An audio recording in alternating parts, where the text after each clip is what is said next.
Hello friends, it's once again that time of the year, or technically also for next year or whatever, because it's once again time to preview the iRacing ARCA Menard Series schedule for 2022 Season 1 that begins this week in 2021. Now that I actually drive this series with my friends instead of just taking pot shots, I have every reason to be terrified of this schedule as much as you are. Folks, there's a reason why the point of view races are referred to as war correspondent races, because in ARCA, safety rating is the first casualty, and I suffered a near catastrophic I-rating drop over the course of the season.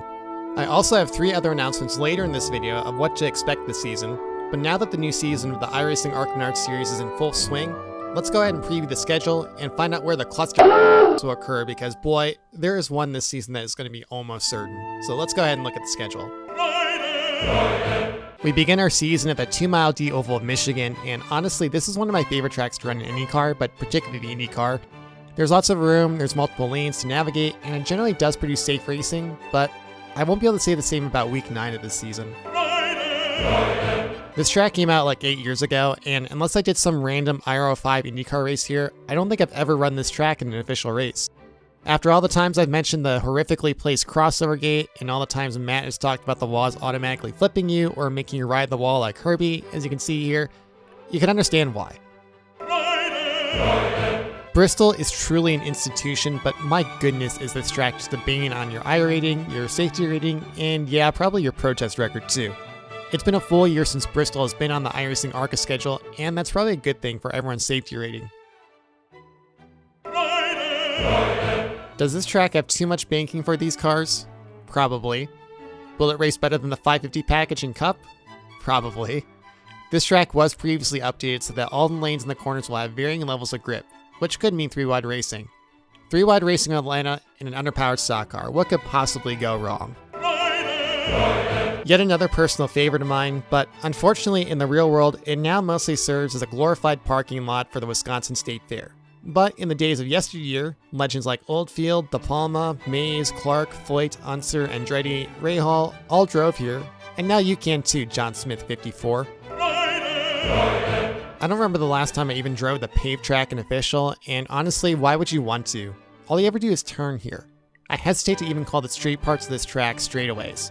We last visited this track early in the year for the April Fool's episode, and somehow I did not receive hate mail for that. Honestly, I really don't like this track. This is also a very fun track, but my god, is this place actually dangerous. There's exposed trees, there's earth embankments for your car to fly through the air. Good thing we aren't on the Jefferson circuit, otherwise we'd have cars flying in the opposite direction of race traffic. Also, turns 5, 6, and 7 are just prime spots for bump and runs. We're actually going back here? The video from 2021 Season 3 prompted more comments than any other video I've ever made. And guess what? The setup hasn't changed since then. You know what has changed though? The time of day and the track temperature. You better get ready for those air raid sirens, guys.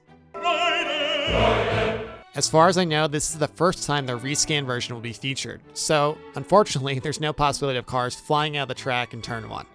It's not exactly the most popular track for stock cars, but you can say this track does have character for its 3 different turns. Also, somehow the bump and run became a notable tactic in this series here. Which is going to be worse? A bottom split race here, or the fan experience of attending the Music City Grand Prix earlier this year in Nashville? I can't speak for my friends who attended that IndyCar race, but they might prefer this. At least they'd be able to actually see the action all around the track without trees blocking a video board.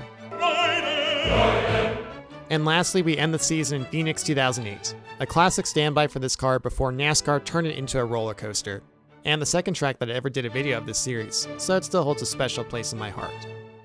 I hope you're looking forward to watching this season, but without further ado, here are the other special announcements to look forward to. Why would you do that, guy? No. Since many have asked, and with time permitting, I will once again put my precious internet racing points on the line for a full season of driving ARCA with my friends. I will also once again host a Week 13 community race with the ARCA car. Track to be decided, but the best decision is my decision. I have a feeling for that. No, because you don't know my decision. It's the best every time. My decision is Democratic votes, only the fans, by a poll somewhere down the road. And last but not least, at the end of 2022 Season 1, An episode that was made 1 year ago but never released will see the light of day. After all the destruction toxicity of over a year showcased in the release videos, trust me, you'll understand why I decided to wait on this one. And that's all for now. I'm looking forward to bringing you the season's worth of action on this channel, and I hope you've enjoyed the content from all of us at Team i5G. This channel recently surpassed 1 million views, and it's all thanks to viewers and subscribers like you. Thank you.